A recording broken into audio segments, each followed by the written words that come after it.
Primera de Timoteo 1, del 12 al 17. La prédica de hoy se llama Palabra fiel y digna de ser recibida. Palabra fiel y digna de ser recibida. Primera de Timoteo, capítulo 1, versículo 12.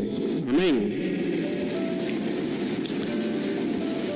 ¿Quién es Timoteo?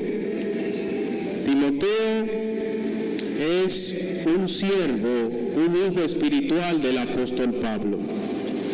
Timoteo era de una madre judía creyente en el Evangelio y un padre griego. El testimonio de Timoteo fue tal que Pablo lo acogió a él como uno de sus hijos.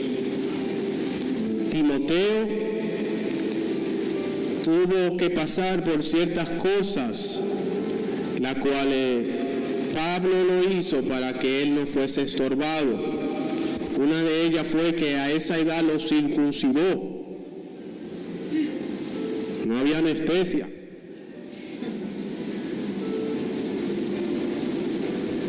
Él sabía que no tenía que hacerlo, pero no quería una oposición ante los judíos del mensaje que Timoteo llevara. Y él luego lo explica. Y en este momento voy a leer lo que el Señor dice de la palabra fiel y digna de ser recibida. Leemos la palabra en el nombre del Padre, del Hijo y del Espíritu Santo. El ministerio de Pablo dice: doy gracias al que me fortaleció, a Cristo Jesús, nuestro Señor, porque me tuvo por fiel, poniéndome en el ministerio, habiendo yo sido antes blasfemo, perseguidor e injuriador. Mas fui recibido a misericordia, porque lo hice por ignorancia e incredulidad. Pero la gracia de nuestro Señor fue más abundante con el amor, con la fe y el amor que es en Cristo Jesús. Palabra fiel y digna de ser recibida por todos, que Cristo Jesús vino al mundo para salvar a los pecadores, de los cuales yo soy el primero. Y quiero que hoy subrayen ese versículo, que es el que vamos a predicar en el día de hoy. Palabra fiel y digna de ser recibida, que Cristo Jesús vino al mundo para salvar a los pecadores, de los cuales, dice el apóstol, yo soy el primero.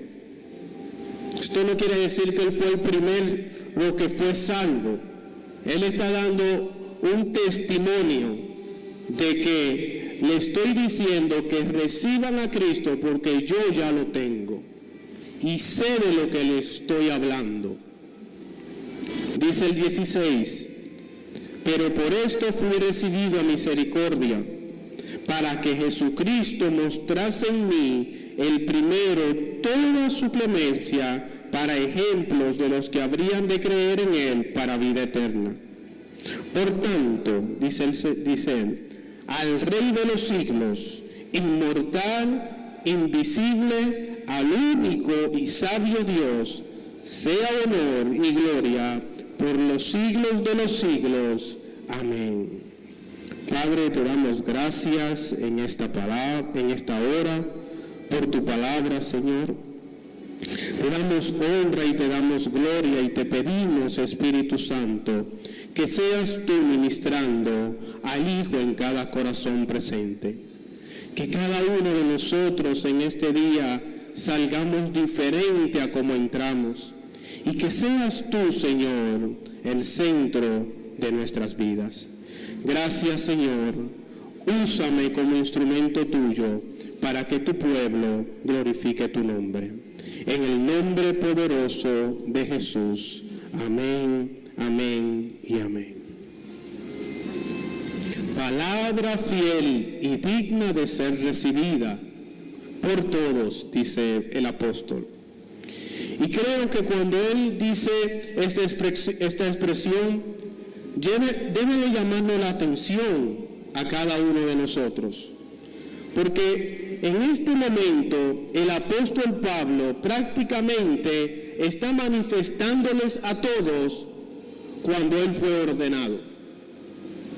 Noten lo que dice Primera de Timoteo 1:12. Él dice: doy gracias al que me fortaleció, a Cristo nuestro Señor, porque me tuvo por fiel poniéndome en el ministerio. Él está diciendo que el Señor en su gracia lo ordenó, lo llamó para que fuese un ministro de Dios. Y continúa diciendo en el 13, hablando de la gracia divina que estuvo con él. Habiendo yo sido antes blasfemo, perseguidor e injuriador, mas fui recibido misericordia, porque lo hice por ignorancia en incredulidad. Él era ¿qué? Blasfemo, injuriador y perseguidor de la iglesia. Y él exalta la gracia diciendo: yo en mi ignorancia, en mi incredulidad, hacía todo esto. Sin embargo, Dios me ha llamado.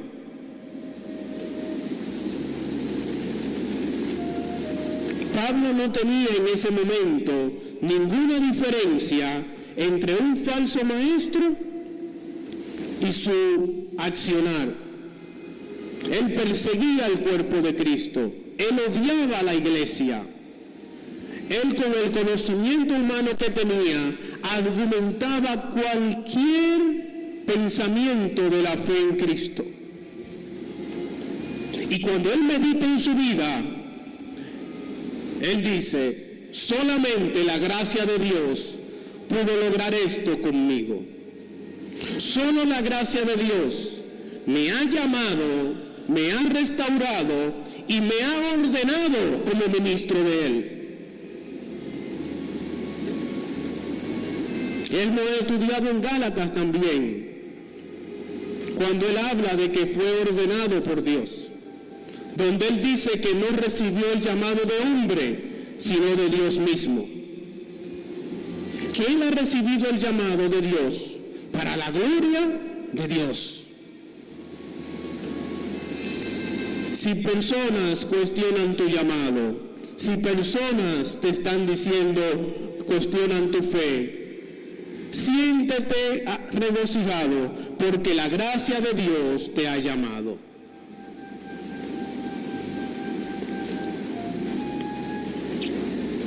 El propósito claro de Dios en su soberanía con Pablo y los creyentes se cumple por medio de una fe personal.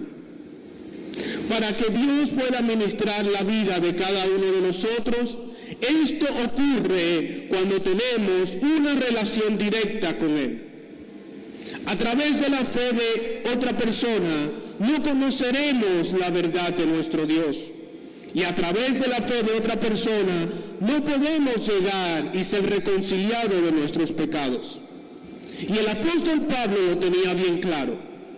El apóstol estaba diciéndole a Timoteo: mira, Dios ha tenido gracia conmigo, me ha llamado y me ha restaurado, y yo te llamo a que imites lo que estoy haciendo, que tú mismo también reconozcas que palabra fiel y digna de ser recibida es esta.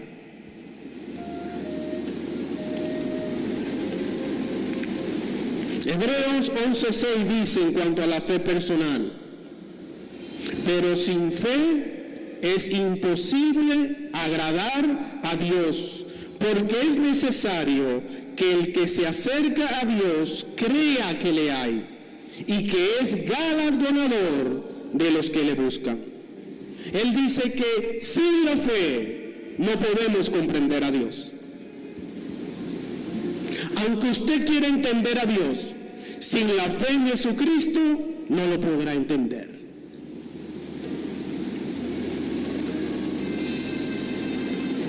El Espíritu Santo nos lleva de justificarnos a través de las obras a creer plenamente en Jesucristo.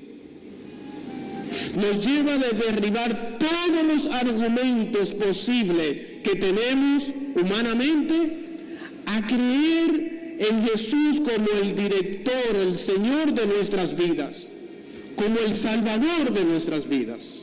Y es cuando creemos la sola fe en Jesucristo que podemos entender correctamente a Dios.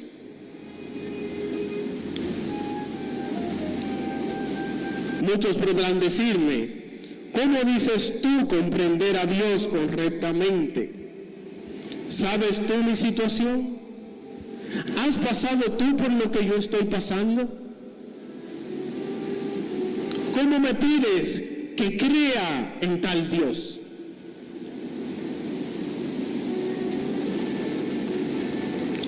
Philip Yancey, en su libro Desilusión con Dios, dice que el libro de Job es uno de los libros más modernos, aunque es uno de los más antiguos.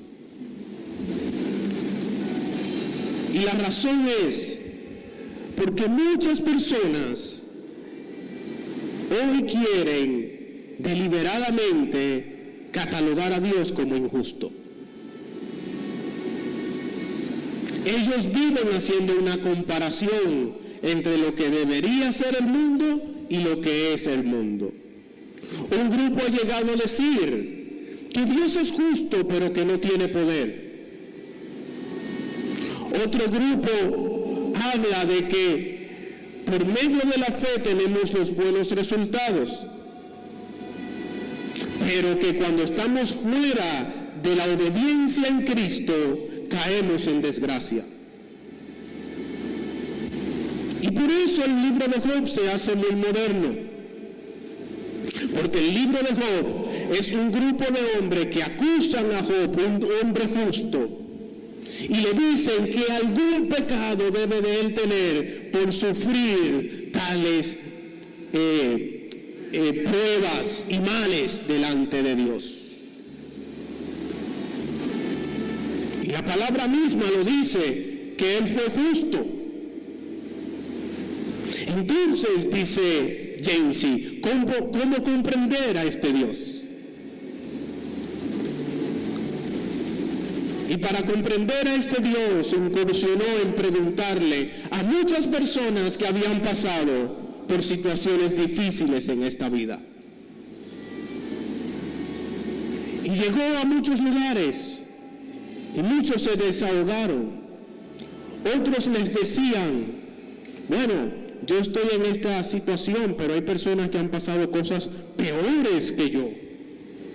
Y se consolaban en la desgracia de otro para decir que estaban mejor. Y él no se conformaba con estas respuestas. Así que en un momento, uno de sus personas que estaba investigando, a la que él llama el Job moderno, lo llamó para una entrevista. Y cuando lo llama a la entrevista, el Job moderno, que él llama Douglas, era un hombre que se había graduado de una de las profesiones que más dinero da en Estados Unidos. Pero lo dejó para levantar una iglesia en una zona urbana. Y cuando decidió dejar el trabajo para dedicarse al ministerio, a su esposa le dio cáncer en los senos. Fue un momento muy difícil para él porque él tuvo que cuidar a su esposa. Su esposa se llegó a debilitar a tal punto que él tenía que hacer todo en la casa. Sobrepasaron la enfermedad del cáncer. Pero un día, una noche, cuando iban camino a su casa, su esposa, él y su hija, un borracho manejando los chocó de frente. Su esposa salió ilesa, su hija se le rompió un brazo, pero él fue el que más sufrió. Douglas, dice él, sufrió un golpe muy fuerte en el cerebro, donde su ojo quedó tan afectado que no podía controlarle los movimientos. Su balance ya no era el mismo y le daba mucho trabajo caminar. Y lo peor de todo, que Douglas amaba la lectura y ya no podía durar más que leer una hoja por 10 minutos. Le tomaba 10 minutos a Douglas leer una sola página.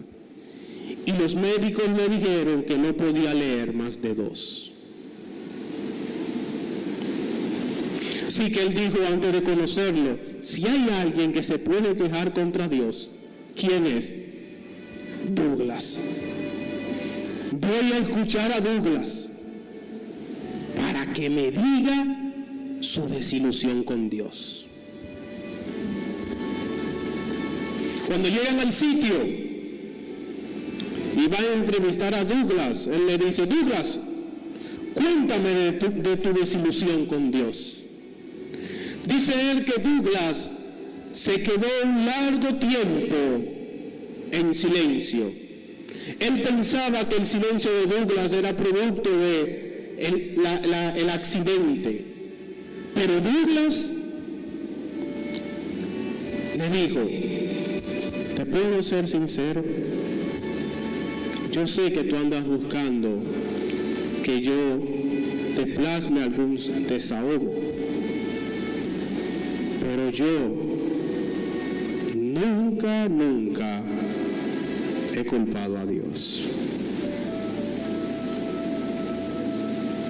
Dice, Dios, me he encontrado con una aleluya de esos que dicen que las cicatrices se vuelven estrellas. Pero en la medida que Douglas le fue hablando, le dijo, el problema está en lo siguiente, que queremos culpar a Dios de esta vida pecadora cuando Él está por encima de esta vida. Queremos, por producto del pecado, decirle a Dios que es culpa de Él todo lo que me ha pasado, cuando yo sé que Él, en la cruz, me ha rescatado de todos estos males. Quedó sorprendido con la respuesta de Douglas. Quedó sorprendido porque se dio cuenta que Dios tiene control de todo, aunque en el momento no lo entendamos. Y le haré otra anécdota que me llamó la atención. Había una madre, una pareja de esposos, que tenía 4 hijos. Y durante la fiebre amarilla, ellos perdieron a sus 4 hijos. Eran una familia que iba todos los domingos a la iglesia. Era una familia que no había actividad que no participaran de la iglesia. Y cuando ellos vieron que el Señor se llevó a sus 4 hijos, ellos le dieron la espalda a Dios.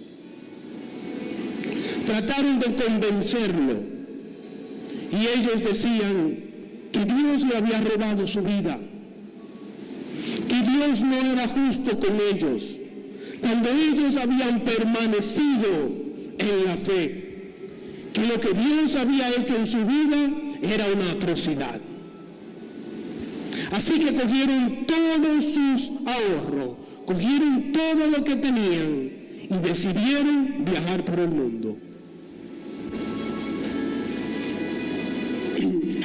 Un día, mientras viajaban por el mundo,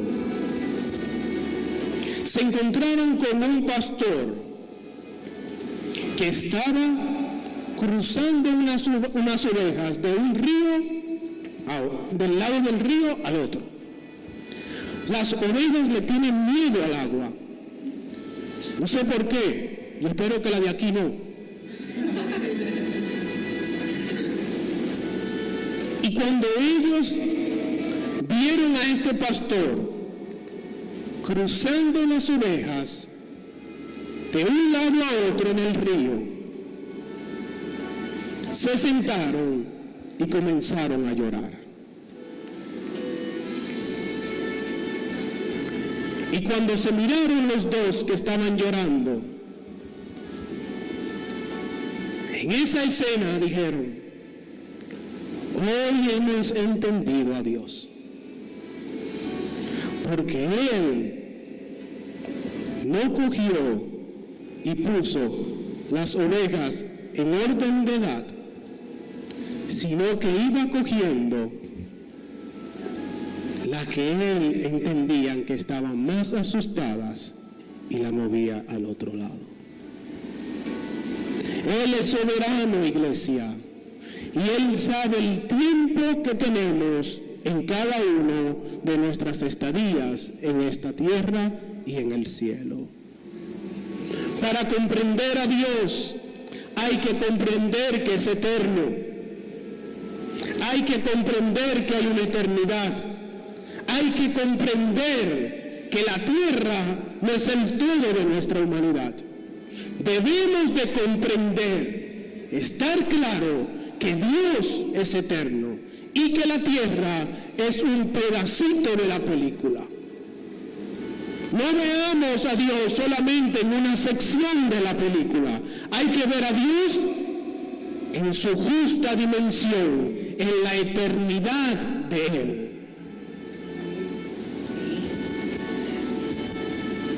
¿Por qué le digo esto? Porque quiero que comprendamos que Él vino a este mundo para salvar al pecador, de lo cual yo soy el primero. Pablo, consciente de la incomparable gracia, reconoce que ha sido lavado de su maldad, limpio de todo pecado. Que el hombre, quien era ignorante e incrédulo, ahora tiene impuesta necesidad de predicar la salvación. Él declara que palabra fiel y digna de ser recibida es esta. Y hoy voy a hablar de dos puntos. En primer lugar, ¿por qué predicamos la palabra? Y en segundo lugar, el evangelio que predicamos, ministerio de la piedad. Amén. ¿Me pueden dar un minuto?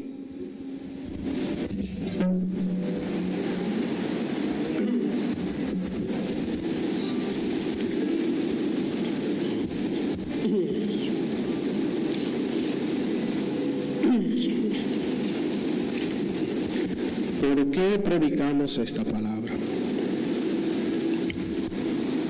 ¿Por qué la predicamos? ¿Por una emoción?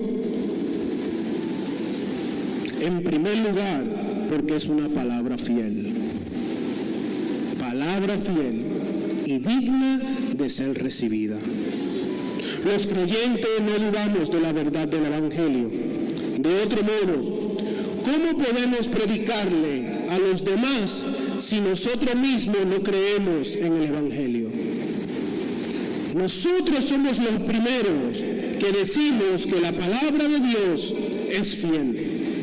Nosotros creemos y testificamos de la revelación de Dios y decimos, al igual que Pablo, que Cristo Jesús vino al mundo a salvar al pecador. ¿Por qué lo decimos? Porque nosotros hemos sido salvos de las garras del pecado. Todas las promesas de Dios son ciertas en Cristo Jesús. Números 23:19 dice que Dios no es hombre para mentir, ni hijo de hombre para que se arrepienta. Él dijo y no lo hará, pregunta, hablará y no ejecutará. Todo lo que Dios promete, lo cumple. Todo lo que ha prometido en su palabra, se cumple. Ella es eficaz, ella regenera, ella levanta y ella dice que nos da vida eterna. Dios es un contraste con el hombre. El hombre es infiel, el hombre es mentiroso, el hombre cambia de posición. Dios es fiel y es inmutable. Nunca cambia. Si nos dijo que nos dará paz, nos dará paz. Si nos dijo que nos dará vida eterna, tendremos vida eterna.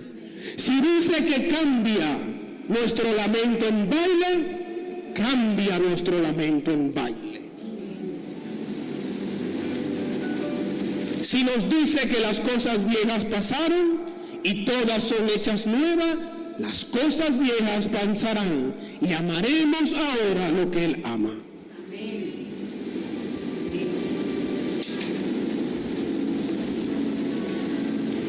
Pero la promesa de hoy es bien sublime. La promesa de hoy va más allá del entendimiento de un ser humano. La promesa de hoy nos está diciendo que Cristo Jesús vino a este mundo para salvar al pecador.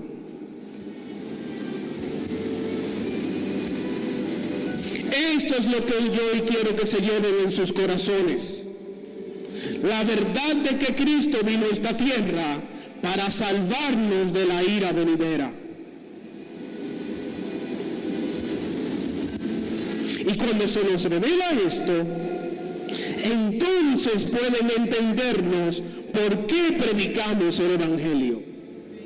Cuando se nos revela esta promesa, entonces pueden comprender por qué los domingos es día de gloria para los hijos del Rey. ¿Por qué el domingo es el día más esperado para la iglesia? ¿Por qué anhelamos estar juntos y en armonía? ¿Por qué nos es impuesta necesidad hablarle a los demás de que Dios cambia y cambia para bien? Es sencillo, pero profundo.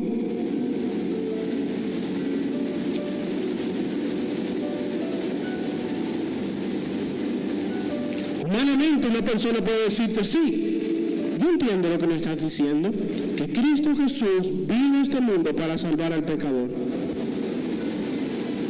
Pero Él mismo no se considera pecador.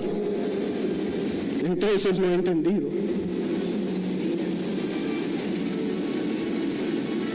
El que entiende es aquel que ve su pecado en la cruz. Que dice, me ha salvado y sé que vivo está, sana, salva y viene por mí. Me ha salvado Cristo el Señor.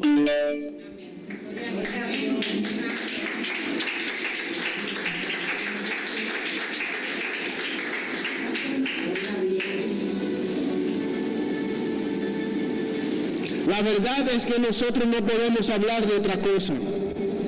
Donde quiera que el cristiano llega, que se le ha revelado el Evangelio, de una forma u otra, tenemos que predicar de la verdad.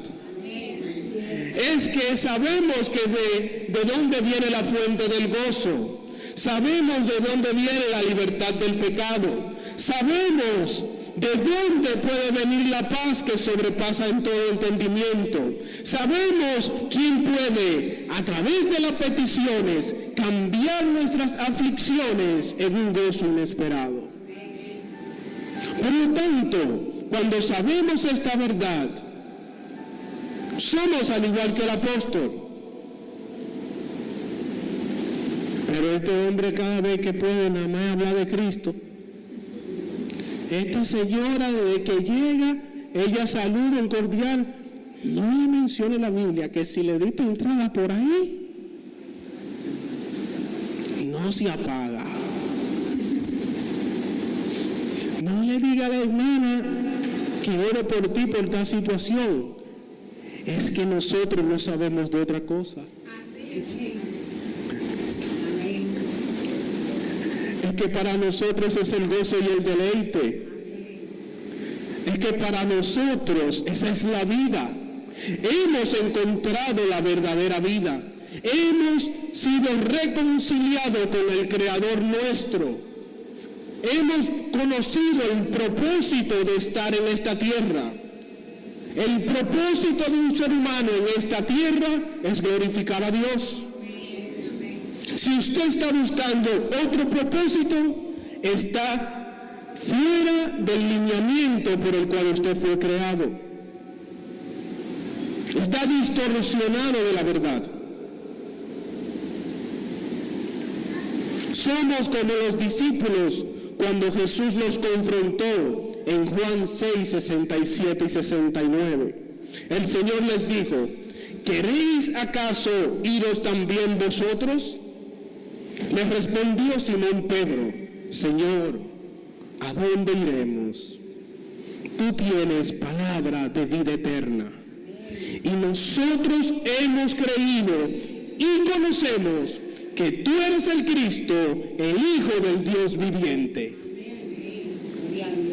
Hemos reconocido esta verdad, conocemos que es así, porque nuestras vidas los testifica. Es mi vida la que testifica que Cristo es real.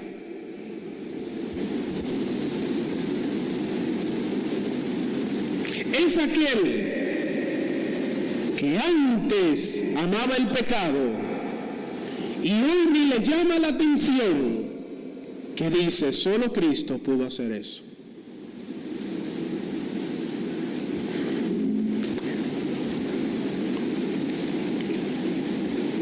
Esto me lleva a hablarle directamente a quienes no han entregado su vida a Cristo. Aquellos que se resisten a Jesús en su vida diaria. Aquellos que son tibios en su fe. Aquellos que han considerado venir a la iglesia los domingos como una actividad más. Aquellos que con los labios los honra, pero que sus corazones están lejos de Él. Aquellos que la ignorancia, al igual que Pablo, culpan a Dios de sus desgracias. Aquellos que piensan que son soberanos y no Dios. Le pregunto, siendo esta palabra fiel, ¿no es digna de ser recibida por todos? ¿No creerán hoy a esta palabra que ha cambiado la vida de tantos? ¿No aceptarán una verdad que traerá vida plena? ¿No vendrán al único y amoroso Salvador? ¿Hasta cuándo persistirán en sus pecados? ¿Hasta cuándo caminarán deshonrando a Dios?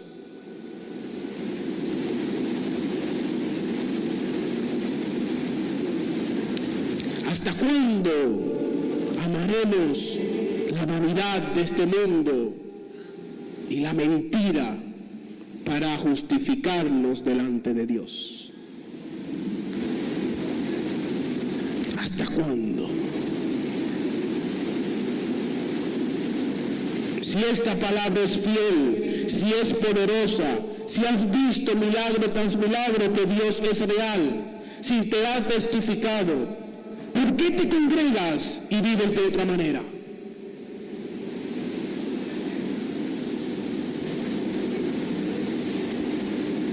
¿Seguirás engañado por el diablo, que te dice que el pecado te hace débil?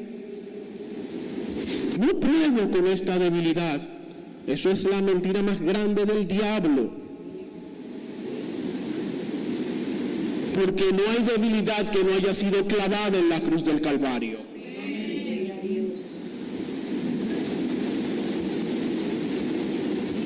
¿Queremos una iglesia avivada?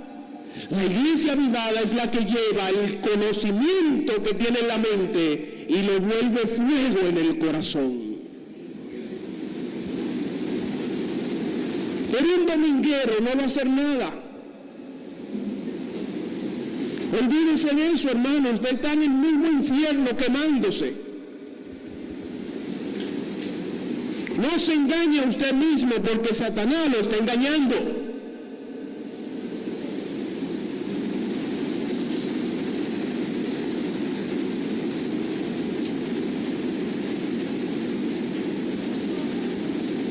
Con los labios decimos que le amamos, pero con nuestras acciones decimos otra cosa.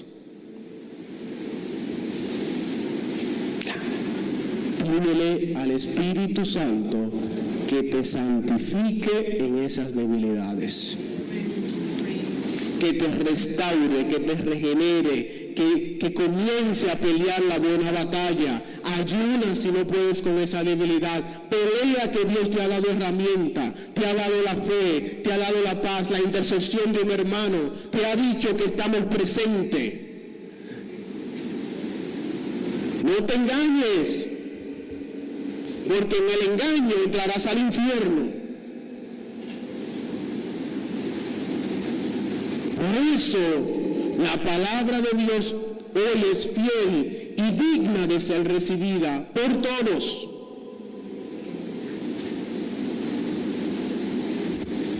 Ciertamente, este es el mejor momento para reconocerlo. Hoy es el mejor momento para reconocer a Cristo, no solamente de boca, sino de hecho. ¿De qué sirve ganar este mundo y perder tu alma? ¿De qué sirve darle satisfacción a la carne cuando te vas a quemar por la eternidad? Pero ahora el pastor no quiere meter miedo. No, eso es lo que está en la palabra, hermano. No es miedo que lo estoy metiendo. No es que la palabra es fiel, la que le estoy diciendo hoy. Si yo no te advierto que no sigas por la izquierda por donde vas, a mí, cuando llegue la hora, porque ustedes no van a decir, pero pastores de Cristo, este lado, y yo se me le abrió a ustedes. ¿Por qué no le dijiste que se estaba quemando? Yo creía que tú se lo ibas a decir. Yo se lo iba a decir. ¿Y tú para qué te puse? ¿Por qué no le dijiste que tenía que encaminar su vida? Pero yo oré delante de ti. Sí, porque nos volvemos como Adán.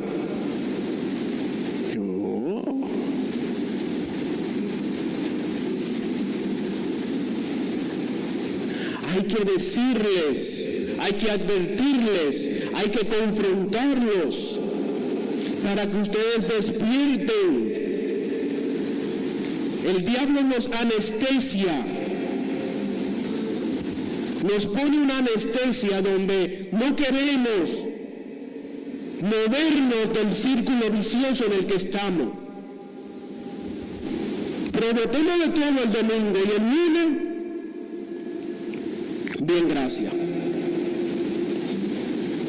Y mientras tanto, el enemigo haciendo de la de él en la familia. Porque tú, que tienes que ser reflejo en tu casa, eres tiniebla. No eres luz, eres tiniebla, porque tu testimonio es una deshonra al Evangelio. ¿Cómo quieres tú que se convierta el hermano cuando tú mismo estás fornicando en tu fe?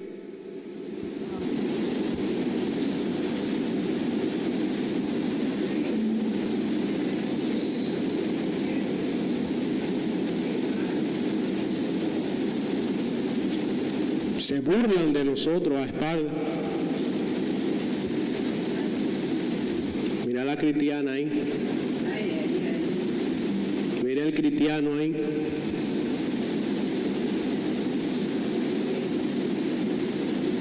Tenemos que ser apasionados. Levantarnos con la verdad de Cristo. Testificar y decir que no somos de doble ánimo. Pedirle al Señor que nos fortalezca, reconocer el sacrificio de la cruz de manera personal. Solo en Jesucristo hay salvación y vida eterna para cada uno de nosotros. Reconocer que solo en Él podemos ser fortalecidos para mostrarle al mundo la verdad. Yo no le estoy pidiendo a usted en el día de hoy que haga un esfuerzo humano. Yo le estoy pidiendo a usted que se rinda de verdad a Jesucristo. que le entregue su vida al Espíritu Santo, que sea el Espíritu Santo el gobernador de su alma, que el alma suya sea gobernada por las voluntades divinas, aquella verdad que quebranta todo yugo, toda fortaleza, toda iniquidad que viene desde el pasado. A eso es lo que le estoy pidiendo. Ríndete a Él. Reconoce tu pecado para que Él pueda restaurarte.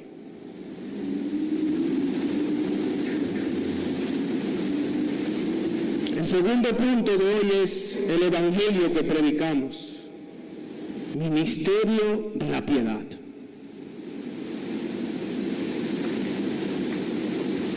La última parte no estaba en el mensaje, pero Dios la trajo.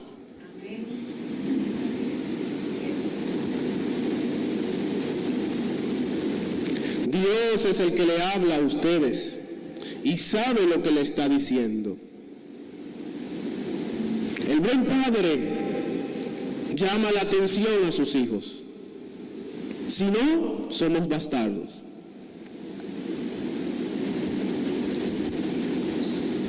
Creo que es exquisito el himno de Primera de Timoteo 3:16 en cuanto al ministerio de la piedad.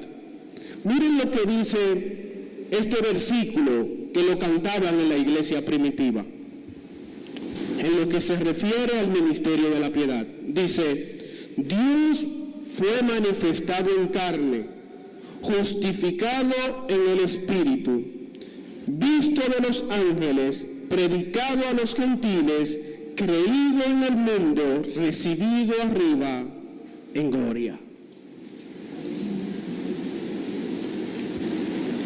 Desglosemos el ministerio de la piedad de acuerdo al versículo de hoy. Que Cristo vino al mundo para salvar al pecador, de los cuales soy el primero. Noten que de manera deliberada, en el contexto de hoy, el apóstol usa dos palabras importantes para referirse a nuestro Dios. Él le llama Cristo Jesús, o Jesucristo, en el contexto. Y cuando nos dice Cristo, está refiriéndose a que es el ungido de Dios. La palabra Cristo significa que era el enviado que estábamos esperando, que estaba ungido con las capacidades, vamos a decirlo así, con las cualidades para poder salvarnos del pecado. Y le llama Jesús, que significa el Salvador del mundo. Así que cuando Él está diciendo Cristo Jesús vino al mundo para salvar al pecador, está diciendo que el ungido Salvador vino a esta tierra a rescatarnos.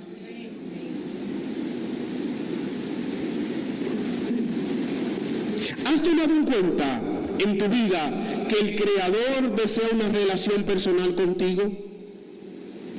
No con el de al lado, no con el pastor, sino que Él quiere genuinamente una relación personal con cada uno de los que están presentes y de los que me están escuchando. Si no fuese así, usted no estuviera aquí hoy ni me estuviera escuchando. Porque Él es soberano en todas sus acciones. Y en su gracia, al igual como lo hizo con Pablo, lo está haciendo con cada uno de nosotros. Usted ha sido llamado por Dios. Eres tan importante que te ha mandado un mensajero a decírtelo. Personalmente, Dios desea una relación contigo. Cristo Jesús vino al mundo para salvarnos de pecado, para salvarte de pecado. Sí, todos los que están aquí, algunos podrán decirme, no pastor, yo hace 65 años lo recibí. Bueno, hoy Dios te reafirma tu fe.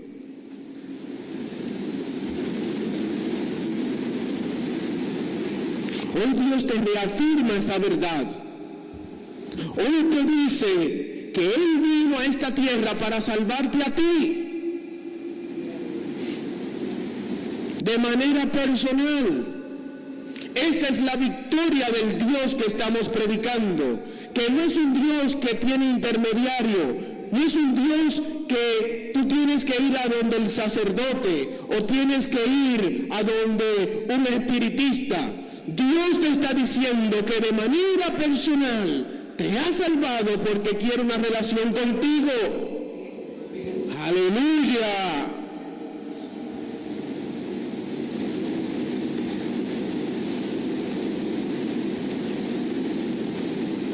Lo agradable de la escritura de hoy es que Cristo muestra que tiene esta intención. Él está diciendo que vino al mundo.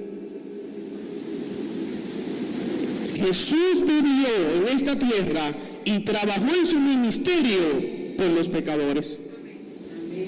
Jesús no vino a otra cosa, sino que a salvarnos. Dios ha venido a esta tierra con ese propósito. Mateo 9:13 dice: id pues y aprended lo que significa misericordia quiero y no sacrificio, porque no he venido a la tierra a llamar a justos, sino a pecadores al arrepentimiento.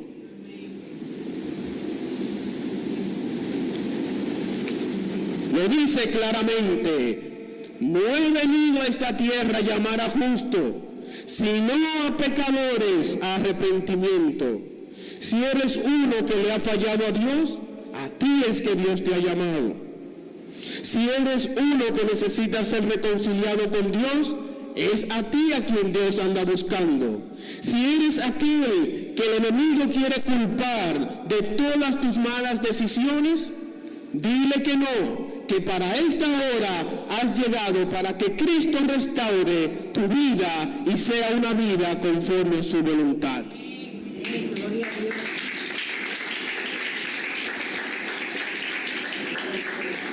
El diablo es tan malo que le gusta culparnos a nosotros de todo. ¿Sabían eso? Él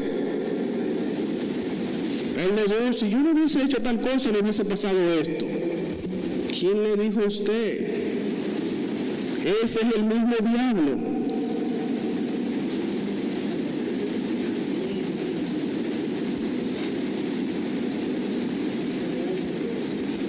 Si no lo hubiésemos parado ahí, porque tú fuiste la que me dijiste que me parara ahí, por eso me atracaron.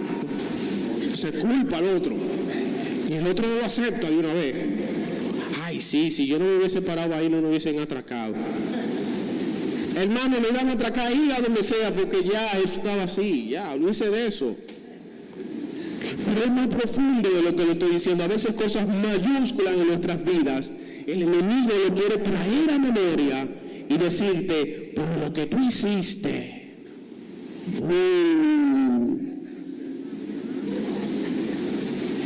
estás viviendo todo eso. Cuando la palabra dice que cuando pedimos perdón por nuestros pecados, Él es fiel y justo para perdonar y que no se acordará más de ellos. Así que dile al diablo que deje de jugar con tu mente, porque si te arrepentiste genuinamente de ese pecado, ya Dios lo olvidó.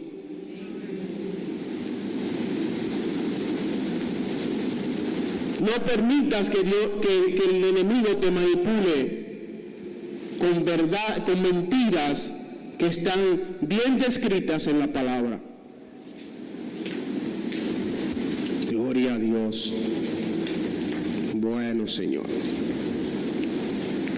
Dios es bueno. Bueno. Se acabaron las hojas. Gloria a Dios.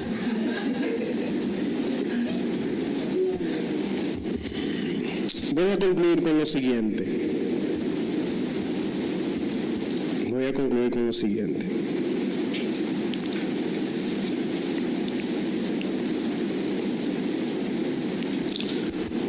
Un visitante fue a Roma Roma es conocida por uno de los lugares donde están los museos más emblemáticos del cristianismo.